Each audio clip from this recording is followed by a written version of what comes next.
The October wind of 1882 swept across the Texas frontier, with the merciless bite of approaching winter carrying the acrid scent of rotting corn and failed dreams.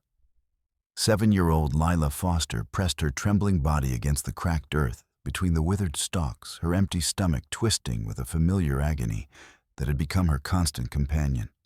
The blue cotton dress that had once been her pride, hand-sewn by her mother's loving fingers, now hung in filthy tatters around her skeletal frame, stained with mud and something darker that might have been dried blood. Her bare feet, swollen and cut from weeks of desperate flight, found no comfort on the sun-baked soil as she crawled deeper into the maze of dying corn. Each blackened kernel she discovered was a small victory against the gnawing void that threatened to consume her from within. She pressed a half-rotten ear to her cracked lips, the bitter taste of decay filling her mouth. But she chewed with mechanical desperation, her green eyes mirrors of her dead mother's, constantly scanning the golden rows for signs of pursuit. The memory of her father's final words echoed in her mind like a prayer. "Stay hidden, little sparrow. Don't trust anyone in town. They'll see what they want to see, not what's true." Thomas Foster had kissed her forehead 3 weeks ago, his calloused hands gentle as he smoothed her tangled hair, promising to return soon from business that had gone dangerously wrong. Soon had become forever, and Lila had learned the brutal mathematics of survival on the frontier. The sharp crack of Moses Garrett's shotgun shattered the evening stillness like breaking glass. Terror shot through Lila's small body like lightning, her heart hammering against her ribs with such violence she was certain the sound would betray her location. The word rat that Garrett had called her last week still burned in her memory, not just the name, but the way his fist had connected with her shoulder when he'd caught her near his chicken coop, sending her sprawling into the dirt, while his wife watched with cold satisfaction. Thieving little rat's been at it again. Garrett's voice boomed across the field, thick with the righteous fury of a man who had buried his 10-year-old son just 2 months ago, a boy who had starved to death despite his father's desperate efforts to stretch their meager harvest. Every missing ear of corn was another reminder of Samuel's hollow cheeks in those final days. Another accusation that this orphan thief was eating food that might have saved his own child. Billy Hutchins's younger voice joined the hunt, eager and cruel. "Should have strung her up weeks ago, Moses. Teach these beggars there's consequences for stealing from honest folk trying to survive." The sound of heavy boots crashing through the brittle corn stalks grew closer, accompanied by the dancing orange glow of torches that cut through the gathering dusk like angry spirits. Lila pressed herself flat against the earth, her small fingers digging into the hard-packed soil until her broken nails bled and began to crawl deeper into the field on her belly like a hunted animal. The world suddenly tilted sideways as exhaustion finally claimed her weakened body. She collapsed face first into the dirt, consciousness slipping away like water through a sieve, when a new presence made itself known, someone moving through the corn with the ghostly silence of wind through grass. A shadow fell across her face, and Lila's eyes fluttered open to behold a figure that should have filled her with terror, but somehow didn't. The man kneeling beside her was unmistakably Comanche, his weathered features marked by 3 parallel scars that ran from his left temple to his jaw, his graying hair adorned with 2 eagle feathers that had seen better days. His dark eyes surrounded by deep lines, carved by both laughter and unspeakable sorrow, held something she had almost forgotten, existed compassion without condition or judgment. Nashoba had been 52 years old when the cavalry regiment had come to his village. He had been 52 when he held his daughter Ayana's broken body in his arms, her unusual red hair so rare among their people matted with blood and prairie dust. She had been 6 years old with the same delicate features and fierce spirit as the starving waif who now lay before him in the cornfield.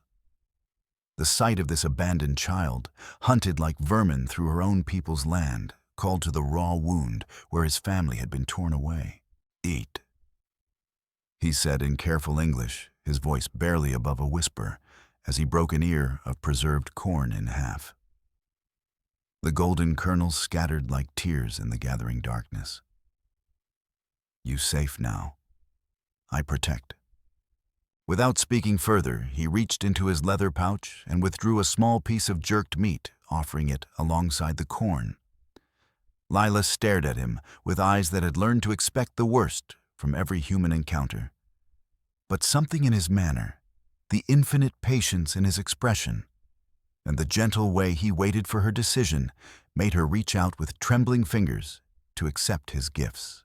The corn was tough and salty, preserved with traditional methods, while the meat was smoky and rich with fat her body desperately needed. As she chewed slowly, methodically, Lila found herself studying this warrior's face in the dim light. He wore buckskin leggings and a worn cotton shirt decorated with intricate beadwork in blue and red, the colors faded but still beautiful. A knife hung at his belt, its handle worn smooth by decades of use, and his movements carried the careful economy of someone who had learned that survival meant making every gesture count. "Why?" Lila whispered the single word encompassing all her confusion and desperate hope. Nashoba's expression grew distant, touched by old grief. "All children sacred," he said simply. "You hurt, I help," his simple truth. But before either could say more, Garrett's voice cut through their quiet sanctuary like a blade. "I heard something movement in the south section." The farmers were closing in their torches, casting wild shadows through the corn stalks as they systematically searched each row. Nashoba's hand moved instinctively to his knife, reading the danger in the approaching voices. "Movement confirmed," Billy Hutchins shouted excitedly. "Got fresh signs here." Without hesitation, Nashoba scooped Lila into his arms and began moving through the corn with supernatural grace, his moccasined feet finding purchase on ground that would have tripped a white man in seconds. Behind them, the crash of heavy boots grew louder as the two farmers closed in on their location. "There!" Garrett's voice exploded with triumph. "I see them. It's that damn savage we heard about, and he's got the girl." The sharp crack of Garrett's shotgun split the air, heavy pellets shredding corn stalks just inches from where they had been standing moments before. Nashoba weaved through the maze of golden stalks with fluid precision, his warrior's training allowing him to navigate the treacherous terrain while carrying his precious cargo. "Stay down," Nashoba whispered urgently, his breath warm against Lila's ear. "Make no sound. These men kill us both if they catch us." Behind them, Garrett's voice carried notes of frustrated rage. "Spread out, Billy. Cut off their escape route." But Nashoba had already formulated a plan that would use the farmers' own anger against them. Instead of heading for the tree line where they expected, he angled toward a section where drought and poor soil had created natural tinder-dry grass and brittle stalks that would burn like paper. They reached a small clearing where stunted corn provided little cover, but offered something more valuable: the opportunity to create chaos. Billy Hutchins emerged from the corn to their left, his old military rifle gleaming in the torchlight, his young face flushed with bloodlust and whiskey. "Got you cornered now, savage," he shouted, raising his weapon. Nashoba's response was swift and calculated. He set Lila down behind a fallen log, then reached into his medicine bag and withdrew a piece of flint wrapped in dried grass. With practiced movements honed by years of wilderness survival, he struck the flint against his knife blade, sending sparks into the bundle. The tinder caught fire immediately. "When I throw this," he whispered to Lila, "you run for that gap in the corn. Do not stop, do not look back." He hurled the burning bundle toward a section of drought-dead stalks 20 yards away. The flames spread with frightening speed, creating a wall of fire between them and their pursuers, while simultaneously providing the distraction they needed. "Now," Nashoba hissed. Lila scrambled from behind the log and ran toward the gap in the corn, her legs shaking with exhaustion, but carrying her forward through pure determination. The acrid smoke stung her eyes and burned her throat, but she kept moving as Nashoba had taught her. Behind them, both farmers began shouting in alarm as the fire threatened to consume what remained of their harvest. Water. We need water. Garrett screamed, his pursuit forgotten in the face of potential total loss. Nashoba was right behind Lila. As they plunged back into the corn maze, the fire providing both cover and chaos. But the flames also threatened to trap them if the wind shifted, creating an additional element of danger that pushed them to move faster through the treacherous terrain. The corn gave way to mesquite brush and rocky ground as they finally broke free of the cultivated area. Behind them, orange light painted the sky, while Garrett and Hutchins fought desperately to contain the blaze that threatened to destroy their entire crop. Nashoba carried Lila for another mile, before stopping beside a small spring that bubbled up from between limestone boulders. The water was clear and cold, a precious resource in the drought-stricken landscape. He knelt beside the pool and cupped water in his hands, offering it to her parched lips. "Drink slow," he said gently. "Too fast make you sick."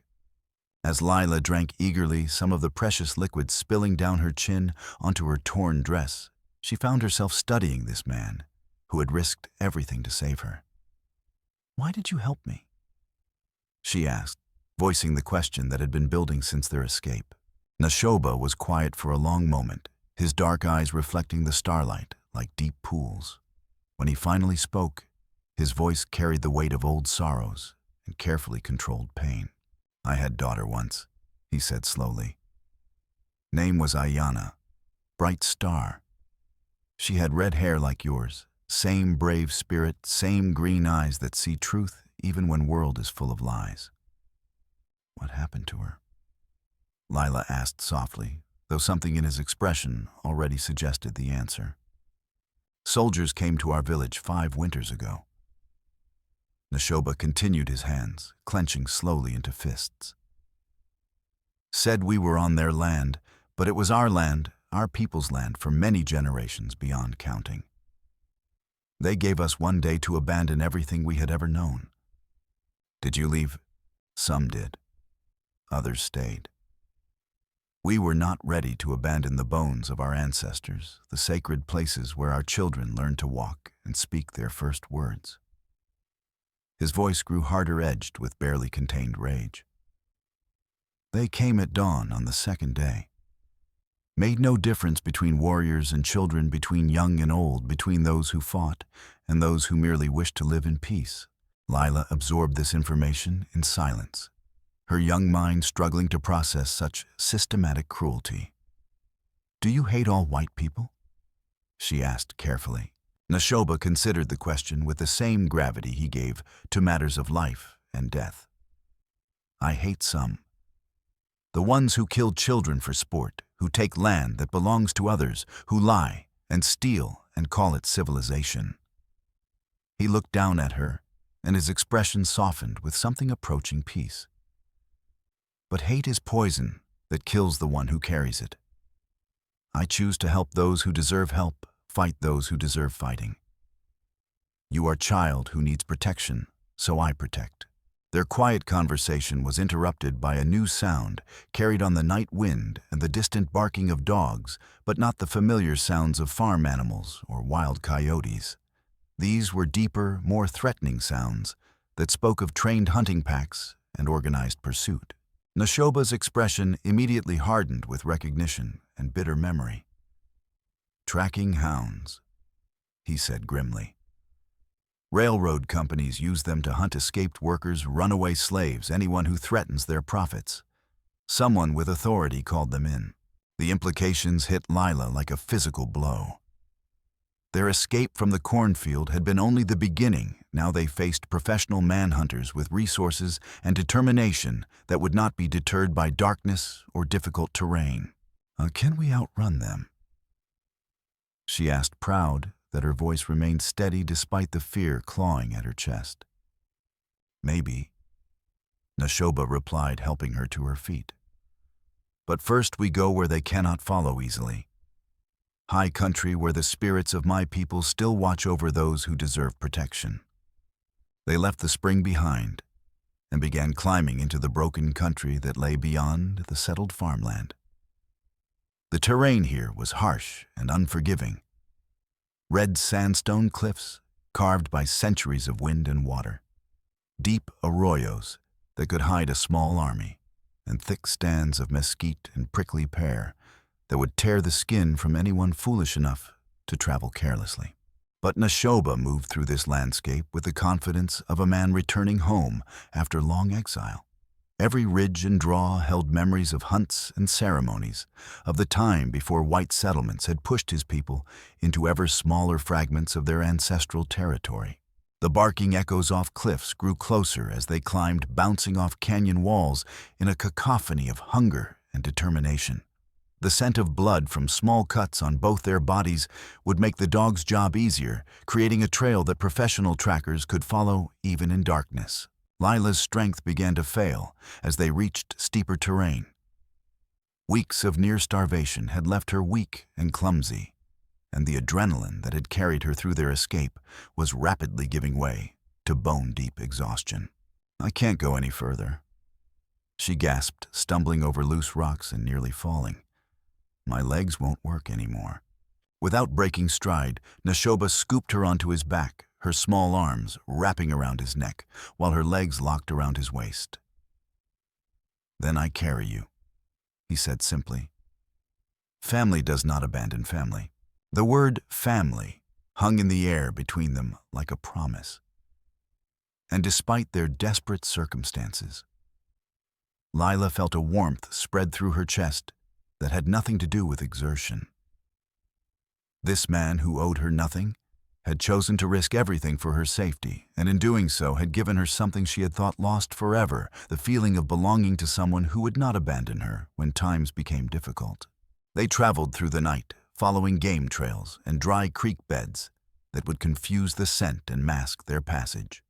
Nashoba's knowledge of the terrain proved encyclopedic. He knew which paths would support their combined weight, which springs still held water despite the drought, and which hidden places could provide temporary sanctuary if they needed to rest. As the first pale light of dawn began to creep across the eastern horizon, they finally reached their destination, a box canyon hidden deep in the Badlands, where the last free Comanche of the region had made their secret camp. The dwellings were small and expertly concealed, built from salvaged canvas and buffalo hide, arranged to be invisible from above and defensible from the narrow entrance. "Help," Nashoba called softly in Comanche as they entered the camp, his voice carrying just far enough to alert the guards without attracting unwanted attention from any pursuers who might be within earshot. "Sick child needs healing." 3 figures emerged from the shadows between the lodges. An elderly woman named Itzel, whose weathered hands held generations of healing knowledge, a younger warrior called Takoda, whose scarred face spoke of many battles, and a white man with nervous eyes and a nose that had been broken so badly it had healed crooked. The sight of the white man made Lila's blood turn to ice water in her veins. Even through her exhaustion and fever, she recognized Jonas Fletcher, her father's business partner, the man who had been present during those final whispered conversations about cattle deals gone wrong and money that had vanished like smoke in a summer wind. "Jonas." Lila's voice was barely a whisper, but it carried clearly in the still morning air. The man's face went pale as bleached bone, his eyes darting between Lila and Nashoba like a cornered animal desperately seeking escape. "Sweet Jesus, Lila, I never expected. I thought you were dead, child. Thought for sure you'd starved or been taken by wild animals." Nashoba's hand moved instinctively to his knife as he read the guilt written in every line of Jonas's face. There was something in the white man's manner, a shame that went deeper than simple surprise at an unexpected encounter that spoke of secrets and betrayals. "Where is her father?" Nashoba's voice was soft, but carried the absolute authority of a war chief demanding answers from a subordinate who had failed in his duty. Jonas swallowed hard, his broken nose making his breathing audible in the morning silence. The other Comanche had gathered around them, their faces impassive, but their eyes alert to the signs of deception that all hunted people learn to recognize. "Thomas, your father. He's been taken." Jonas said, his voice cracking with emotion. They got him locked up in the Milbrook jail, accused of stealing a dozen horses from the Texas Pacific Railroad. The trial's set for tomorrow morning, but everyone knows it's just for show. Lila struggled to sit up from where its cell was, examining her wounds, her small hands clawing at the sandy ground beneath her. No, Papa never stole anything. He's the most honest man in Texas. That's what I thought, too, Jonas said, but his voice lacked the conviction his words claimed. But the evidence. There was a bill of sale with his signature horses that were reported stolen 3 days after he supposedly bought them. The railroad men don't ask many questions when they want someone eliminated. Dakota stepped forward, his scarred face grim with understanding. Railroad company has much power, he said in heavily accented English. They buy judges, sheriffs, witnesses. Truth means nothing to men who worship only money. Nashoba studied Jonas's face with the practiced eye of someone who had learned to read lies the way other men read trail signs.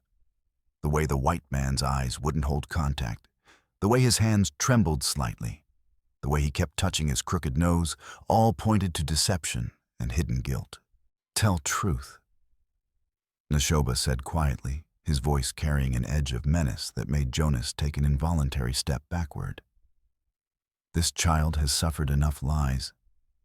She deserves to know what really happened to her father. The command hung in the air, like a blade waiting to fall.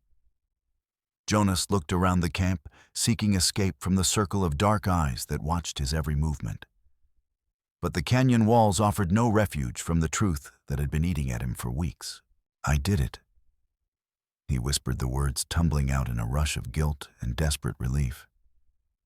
I stole those horses. Not Thomas. Me. The confession hit Lila like a physical blow, driving the breath from her lungs. She stared at Jonas with wide, disbelieving eyes, her small hands pressed against her mouth as if she could somehow push the terrible words back into silence. This man had been like family to her, had bounced her on his knee when she was smaller, had brought her peppermint candy from town, had shared Christmas dinner at their table when he had nowhere else to go. The cattle deal went bad. Jonas continued, his voice breaking with each word. We lost everything, our investment, our reputation, our future in the cattle business. I was desperate, angry at the world and everyone in it. The railroad had those horses just sitting in holding pens outside town, valuable animals worth more money than I'd see in 5 years of honest work. But Papa's name on the papers. Lila's voice was barely audible, choked with betrayal and disbelief. I forged the bill of sale, Jonas said, unable to meet her eyes. Made it look like Thomas was the one who bought them from that ranch up in Oklahoma Territory. When the railroad discovered the theft, they found evidence pointing straight to him.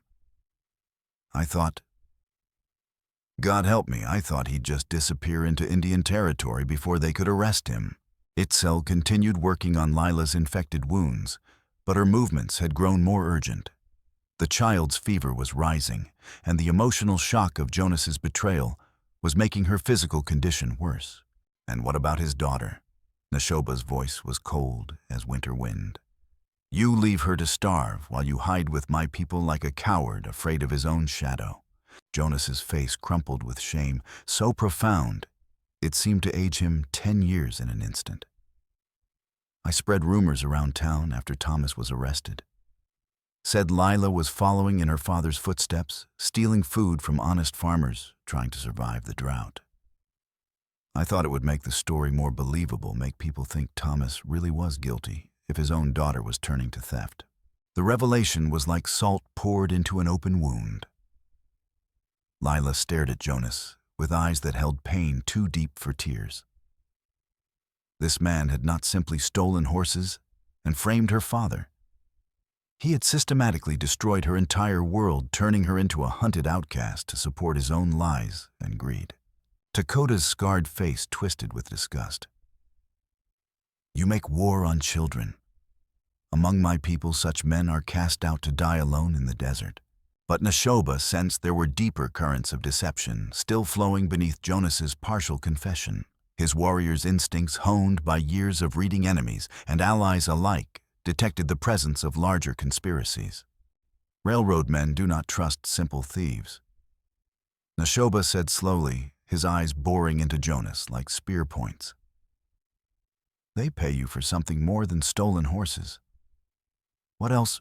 Jonas's eyes widened with the fear of a man who realized his secrets were being stripped away layer by layer. They approached me months ago, offered me $500 to eliminate Thomas as a competitor.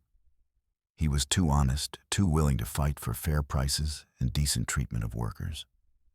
The railroad wanted him gone, and they were willing to pay well for it. The truth, when it finally emerged complete, was even worse than Lila could have imagined. Jonas had not simply stolen horses on impulse. He had been recruited by the railroad company, promised wealth and security if he could destroy Thomas Foster's business from within. The cattle deal had been sabotaged from the beginning, designed to put Thomas in desperate financial straits that would make him vulnerable to more serious accusations. How much blood money? Dakota asked, his voice heavy with contempt. $500. Jonas whispered, his voice breaking completely. 500 pieces of silver to betray the man who trusted me like a brother. Nashoba rose to his feet, his massive frame towering over the cowering white man. For a moment it seemed he might strike Jonas down where he sat. But then he looked at Lila, saw the pain and confusion in her fevered eyes, and made a different choice. You stay here, he commanded, his voice carrying absolute authority. You try to run, my people will track you down and drag you back. And when they do, you will wish the railroad had killed you quickly. Jonas nodded frantically, understanding that his life now hung by the thinnest of threads. He had confessed his sins, but confession was merely the beginning of a much longer and more difficult path toward any possibility of redemption. There's something else, Jonas said suddenly, desperation making his voice urgent. The deed to those horses, the real one proving Thomas bought them legally from the Triple Bar Ranch. I hid it before the railroad could find it and destroy the evidence. It's buried under a flat rock shaped like a turtle shell about a mile south of town, where Miller's Creek makes a sharp bend toward the east. This deed, it would free him, Lila asked, struggling to sit up despite her fever. If we can get it to an honest judge, yes, Jonas replied. But Judge Hawkins is already in the railroad's pocket. The trial tomorrow is just for show. They mean to hang Thomas regardless of evidence or testimony. The news hit Lila like another physical blow, but it also crystallized her resolve into something harder than steel. Tomorrow. Her father would die tomorrow unless they could find the evidence and someone in authority willing to listen to truth instead of money. Nashoba studied the rough map Jonas had scratched in the dirt, memorizing every detail of the creek bend and surrounding landmarks. How far to this place? 6 miles through rough country, Jonas replied. But you'd have to get past railroad guards they've stationed around town. They're not taking any chances of interference. Itzel looked up from treating Lila's wounds, her weathered face grave with concern. Child has fever infection in blood. She needs rest medicine time to heal. Journey now could kill her. But Lila shook her head with stubborn determination that reminded Nashoba powerfully of his own daughter's spirit. Papa's going to die if we don't help him. I won't let that happen, not when we know the truth. Dakota stepped forward, his battle-scarred features thoughtful. There is another problem. Tracking dogs found our trail. I heard them in the canyon below just before dawn. They will be here soon, and when they come, we must be ready to fight or flee. As if summoned by his words, the distant sound of barking echoed off the canyon walls, closer now and more organized. The professional manhunters had tracked them through the night and were closing in on the hidden camp. Not a time to go, Nashoba said, making the decision that would determine all their fates. We cannot fight them here. Too many innocent people would die. But there is another way out if we have courage to take it. He pointed toward the back of the canyon, where a narrow ledge wound up the cliff face like a scar cut by ancient waters. The path was barely wide enough for a single person, with a sheer drop on one side and vertical rock on the other. In daylight, it would be treacherous. In the growing morning light, it was nearly suicidal. Dangerous climb, Dakota observed. One slip means death. Death waits here too if we stay, Nashoba replied. But up there we have chance. They gathered what supplies they could carry: water, food, medicine for Lila's wounds, while the sound of approaching dogs grew steadily louder. The manhunters were at the canyon mouth now, and soon they would discover the hidden camp and the people who had sheltered the fugitives. Lila insisted on walking under her own power to the base of the cliff, though her legs shook with fever and exhaustion. The ledge began its precarious ascent just behind the largest of the lodges, climbing up through layers of red sandstone that had been carved by millennia of wind and weather. Nashoba went first, testing each foothold and handhold before committing his full weight to the ancient stone. Behind him, Lila followed with the careful precision of a child who understood that one mistake would mean death for both of them. They were halfway up the cliff face when disaster struck. A section of the ledge, weakened by recent rains and the constant freeze-thaw cycle of desert nights, crumbled under Nashoba's weight. He threw himself backward, grabbing for any handhold as rocks tumbled into the abyss below. For a terrifying moment, he hung suspended over empty air, supported only by the grip of his fingertips on a narrow crack in the stone. His shoulder, wound from their earlier escape, had reopened, and blood was making his hands slippery and weak. Lila reacted with the quick thinking that had kept her alive during weeks of desperate survival. She grabbed his wrist with both her small hands, her body providing just enough anchor to prevent him from falling, while he swung his legs up to find new footing on solid rock. "Thank you," he whispered as they continued their climb, his voice tight with pain and gratitude. "You saved me first." Lila replied simply, her matter-of-fact tone hiding the depth of courage her action had required. They reached the top of the cliff just as torches began to flicker at the bottom of the canyon. Their pursuers had found the camp and were beginning their search. But the darkness and confusion would work in favor of the fugitives now. From the rim of the canyon, they could see the lights of Milbrook in the distance, perhaps 8 miles across country, that would challenge even experienced travelers. But between them and the town lay the creek where Jonas had hidden the evidence that could save Thomas Foster's life.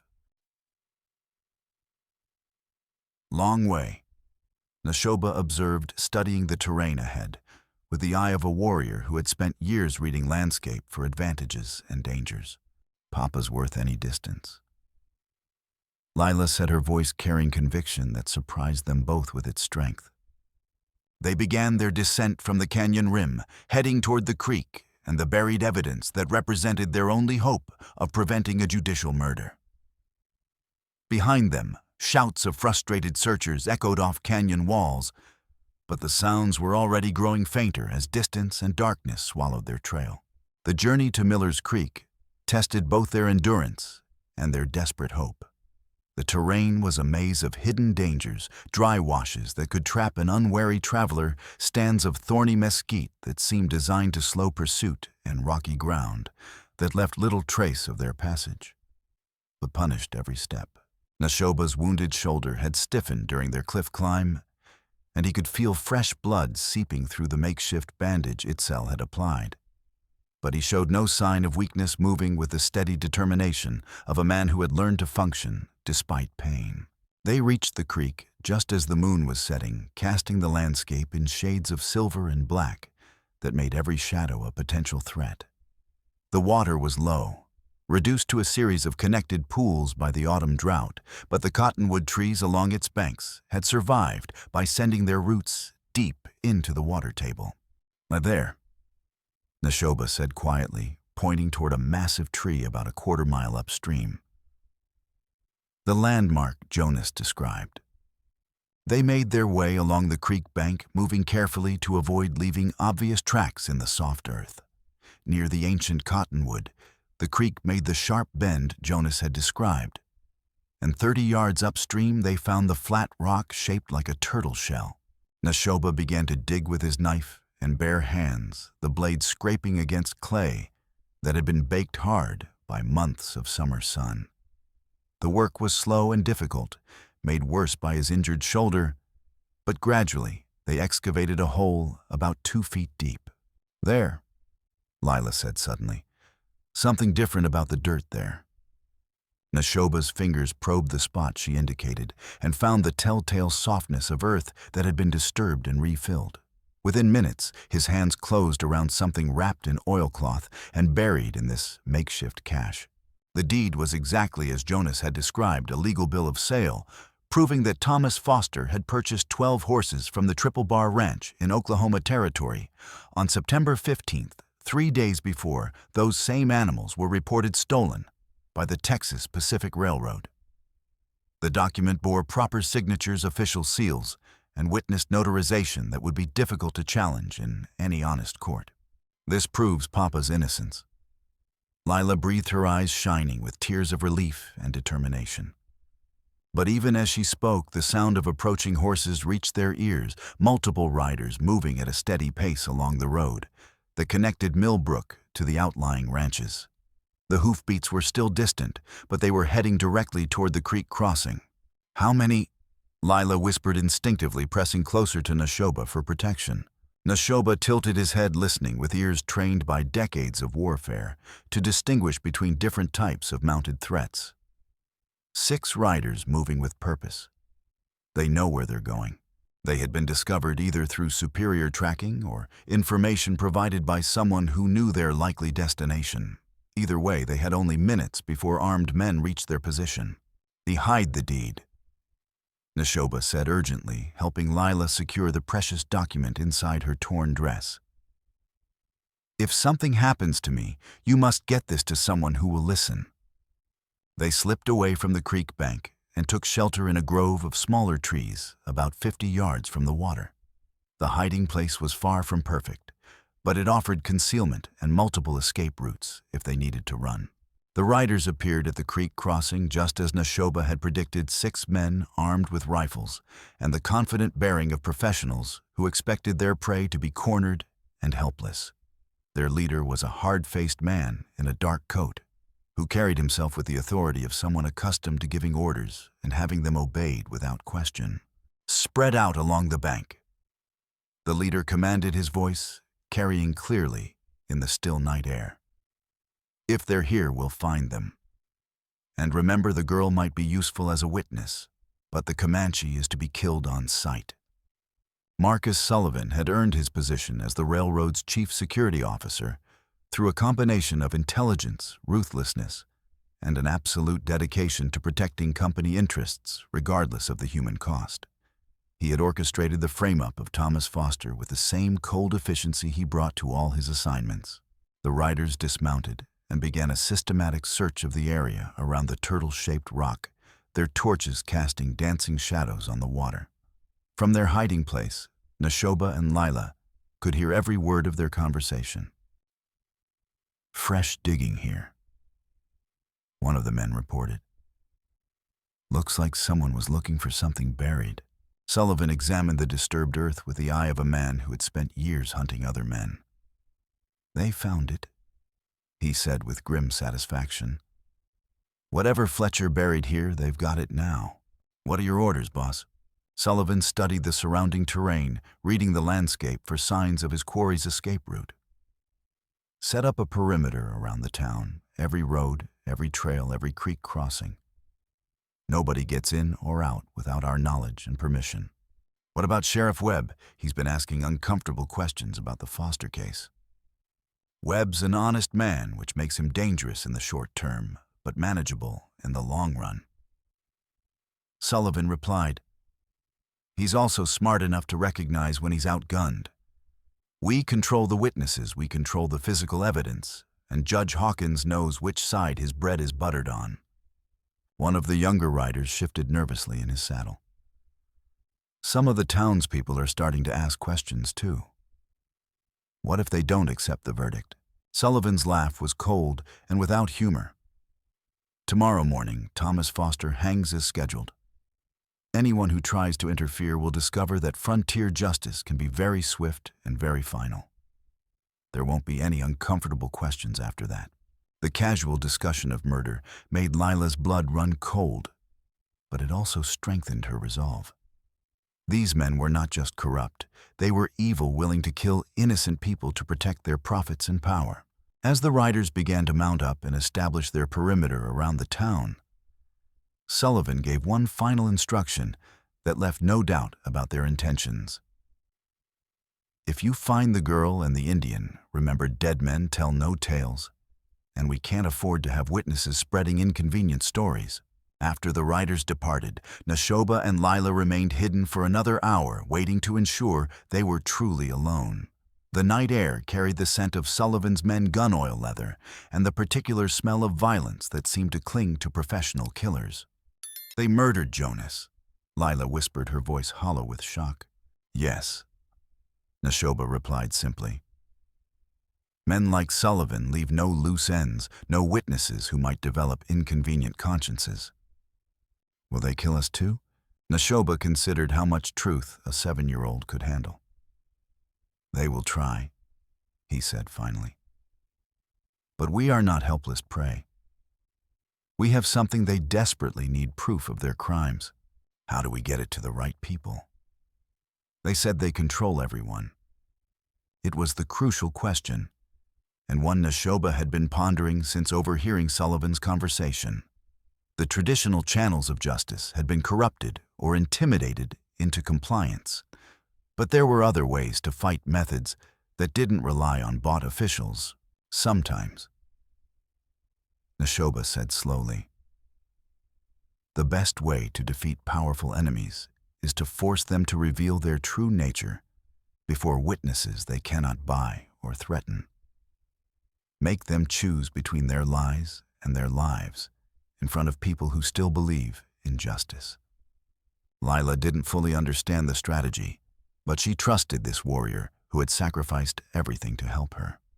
"What do we do?" "We go to town," Nashoba said. "Not hiding, not sneaking like criminals. We walk down the main street and force them to show everyone what kind of men they really are." It was a desperate gamble that depended on the slim hope that some vestige of decency remained in Milbrook's population, but it was also the kind of bold, unexpected move that might catch their enemies off guard. They emerged from their hiding place as the first pale light of dawn crept across the horizon. The town was still quiet, but smoke was beginning to rise from breakfast fires, and early risers would be stirring soon. Nashoba checked his weapons one final time. The Winchester rifle, the knife that had belonged to his grandfather, and throwing stones he had collected during their journey. His wounded shoulder throbbed with each movement, but the pain only sharpened his focus. "Ready?" he asked Lila. She nodded, gripping the hidden deed against her chest like a talisman. "Ready." Together, they began walking openly along the road toward Milbrook, two unlikely allies heading into the heart of enemy territory.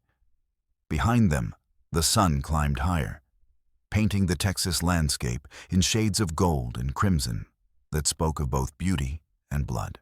The town of Milbrook spread before them like a collection of wooden boxes arranged on the prairie, its main street already showing signs of morning activity.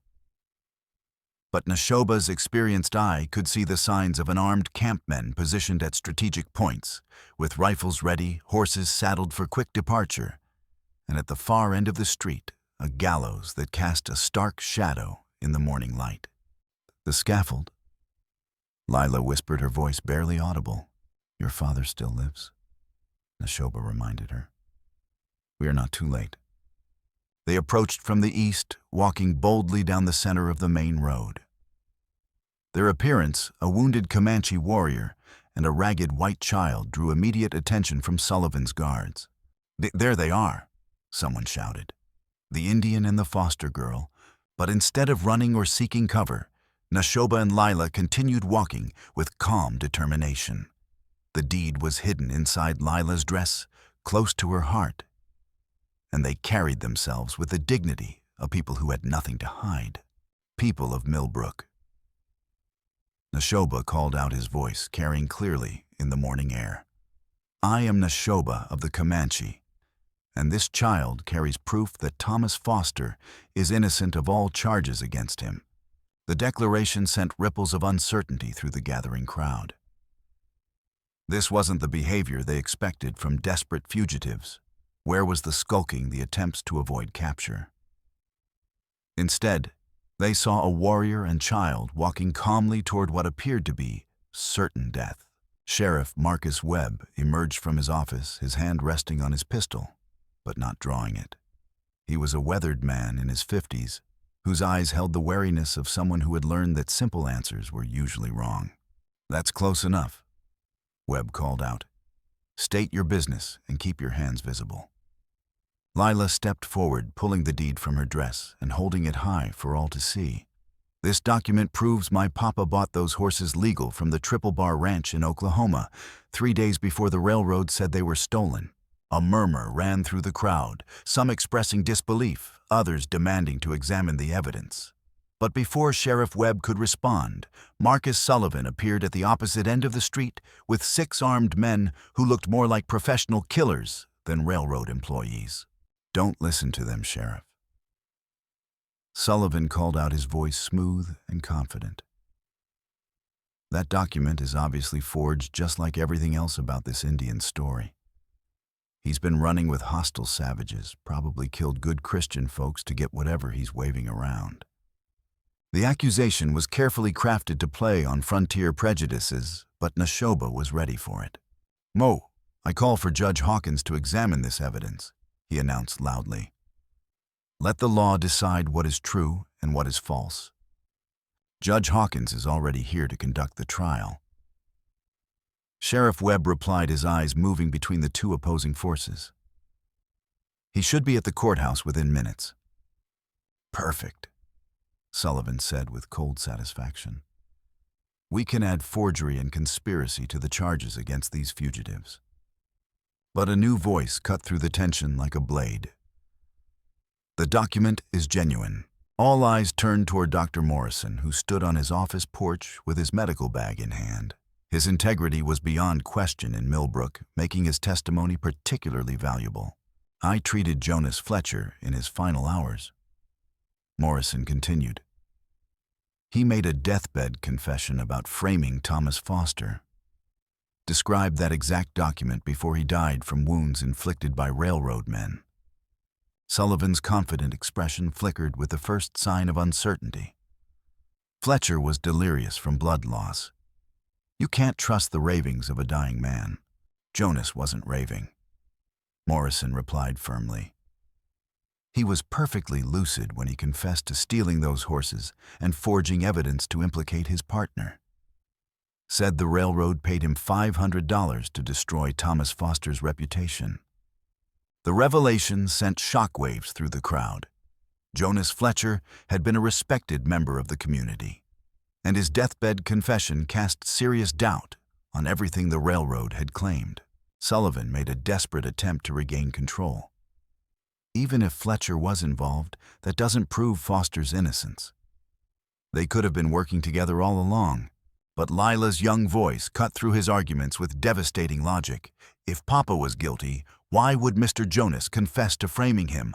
What good would that do anybody? The question hung in the air, unanswerable and damning. Sullivan's face twisted with rage as he realized his carefully constructed case was crumbling before his eyes. The sound of approaching hoofbeats announced Judge Samuel Hawkins's arrival. The territorial judge was distinguished and silver-haired, with the bearing of someone accustomed to making life-and-death decisions. What's this commotion? Hawkins demanded as he dismounted. I can hear shouting from half a mile away. Sheriff Webb quickly explained the situation, while Lila approached the judge with the deed held in trembling hands. Hawkins examined the document with the careful attention of someone who had seen thousands of legal papers. This appears authentic, Hawkins said after several minutes. The seal's signatures and paper stock are all consistent with legitimate Triple Bar Ranch documents. Sullivan made one last desperate attempt. Your Honor, even if that paper is real, it doesn't prove anything. Foster could have bought those horses legally and then sold them to thieves. Then explain. Judge Hawkins said coldly. Why the railroad reported them stolen 3 days after Foster's documented purchase? And why wasn't his bill of sale presented during the original investigation? The questions were unanswerable. And Sullivan found himself backed into a corner. The crowd was beginning to turn against him, their faces showing the anger of people who had been lied to and manipulated. It was then that Deputy Raymond Crenshaw emerged from the jail with his hand on his gun, his face set in determined lines. I've got a warrant for that Indian's arrest, signed by the territorial marshal himself.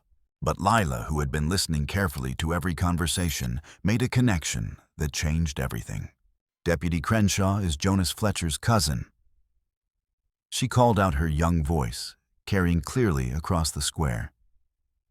Mr. Jonas told us before he died. They've been working together to frame Papa. The revelation sent another shockwave through the crowd.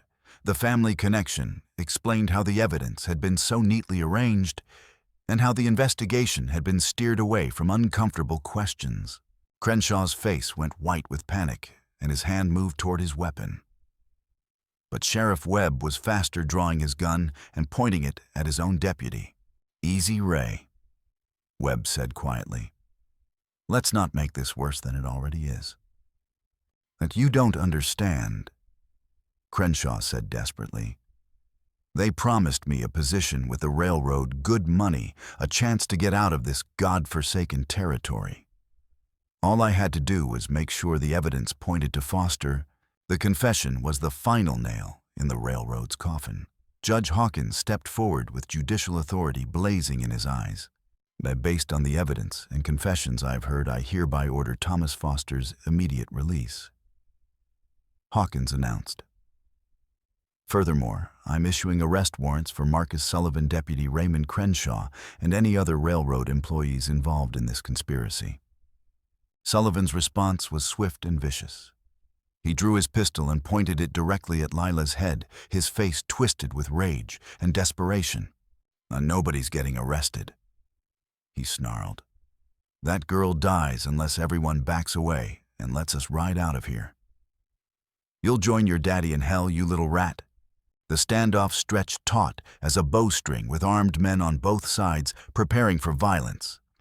In the center of it all, Lila stood perfectly still, meeting Sullivan's eyes, with a courage that defied her 7 years. The church bell began to toll, 9 o'clock, 3 hours, until the scheduled execution. Time was running out, and everyone knew it. It was then that Nashoba demonstrated why he had survived decades of warfare. With movement too fast for the eye to follow, he hurled his knife across the 20 feet separating him from Sullivan. But Sullivan was quick too, and the blade took him in the shoulder, instead of the heart spinning him around, but not dropping him. Before Sullivan could recover, 2 of his men opened fire from their positions near the general store. The square erupted in chaos as townspeople dove for cover, and return fire began to crackle from multiple directions. Nashoba threw Lila behind a water trough and drew his rifle, but he was outnumbered and outgunned. His wounded shoulder made his aim unsteady, and he could feel his strength ebbing with each shot. Give up, Indian, Sullivan shouted from behind the blacksmith shop, blood streaming down his arm. You're surrounded and outnumbered. Surrender now, and the girl might live. But Nashoba had faced worse odds before and lived to tell about it. He began moving through the chaos like a ghost, using every scrap of cover, while picking off Sullivan's men one by one with carefully placed shots. The battle reached its climax when Sullivan himself emerged from cover, his face a mask of hatred and pain. He had Lila in his sights when Dr. Morrison appeared as if from nowhere, tackling the railroad man and sending his shot wild. Now, Sheriff, Morrison shouted. Take him now. Sheriff Webb didn't hesitate. His pistol barked once, and Sullivan crumpled to the ground. His reign of terror finally ended. The sudden silence that followed was broken by a new voice, one that made Lila's heart leap with joy. Lila, my little sparrow. Thomas Foster stood in the doorway of the jail, gaunt from weeks of imprisonment, but alive and free. Father and daughter ran to each other across the bullet-scarred square, their reunion bringing tears to the eyes of even the hardest witnesses. "Papa." Lila threw herself into his arms, holding him as if she would never let go. "I thought I'd lost you forever," Thomas whispered, his voice breaking with emotion. As the immediate chaos subsided and the wounded were tended, the full scope of what had been accomplished began to sink in.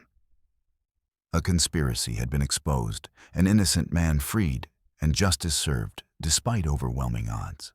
Judge Hawkins surveyed the scene with grim satisfaction. In recognition of his service to justice, he announced, "I hereby grant Nashoba of the Comanche a full pardon for any past conflicts with territorial authority. He is free to go where he chooses, with this court's gratitude." But Nashoba's response surprised everyone present. "I have no people left," he said quietly. "My family died 5 winters ago, and I have been alone since then. But this child showed me that family is not always about blood. Sometimes it is about choice." Thomas Foster understood immediately what the warrior was asking. "You saved my daughter's life and reunited our family when all hope seemed lost. If you want to be part of our family, you're welcome for as long as you choose to stay."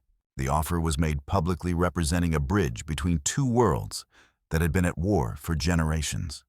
Not everyone approved, but the majority seemed to understand. They had witnessed something extraordinary. As the crowd began to disperse and normal life slowly resumed, one final surprise awaited them. Deputy Crenshaw, bleeding from a flesh wound but still alive, made one last confession that revealed the true scope of the conspiracy. "Sullivan wasn't just my employer," he gasped. "He was my uncle. Family ties go deep in this business. He recruited me years ago to control local law enforcement. There are others throughout the territory. This conspiracy goes deeper than anyone imagines." The revelation explained how the railroad had been able to manipulate the legal system so effectively. But it also meant that Thomas, Lila, and Nashoba would never be truly safe while they remained in Texas. "We need to leave," Thomas said quietly. "All of us. Start fresh somewhere they can't reach us." "California," Nashoba suggested. "I have heard it is a place where different peoples can live together in peace." 3 days later, as the autumn sun cast long shadows across Milbrook's main street, the Foster family prepared to leave Texas forever. Their wagon was loaded with supplies for the journey west, and their future stretched ahead like an open road, leading to unknown possibilities. Sheriff Webb came to see them off, along with Dr. Morrison and Judge Hawkins. "You'll always have friends here," Webb told them. "And if you ever decide to come back, you'll be welcome." Nashoba had traded his traditional Comanche clothing for frontier garb that would attract less attention during their travels. But he kept one important item, a beaded necklace that had belonged to his daughter, Ayanna. As their wagon rolled toward the distant mountains, Lila turned to Nashoba with a question that had been weighing on her mind. "Will you teach me about your people? Their ways and stories?" "If you teach me about yours," Nashoba replied with a smile. "That is how families learn from each other." He reached into his possessions and withdrew the small necklace, its intricate beadwork catching the sunlight. "This belonged to my daughter," he said softly. "She would want you to have it. This binds our families forever, past, present, and future." Thomas watched the exchange with deep emotion. "We'll learn your language too," he promised. "And we'll make sure your people's stories are never forgotten." As the sun set behind them, painting the sky in shades of red and gold, the 3 travelers continued their journey toward California and a new life. They carried with them the hard-won knowledge that justice could prevail when ordinary people chose to stand up for what was right. Years later, when Lila had grown into a young woman and become a teacher in Sacramento, she would share their story with her students of all backgrounds. Her most treasured lesson was always the same: justice wins when we choose kindness over hatred, when we see past our differences to the common humanity that connects us all.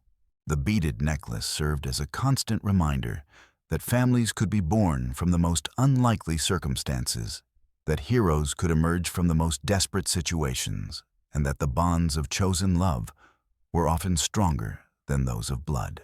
In the end, their story became a legend of the frontier, proof that courage, compassion, and determination could triumph over corruption and hatred.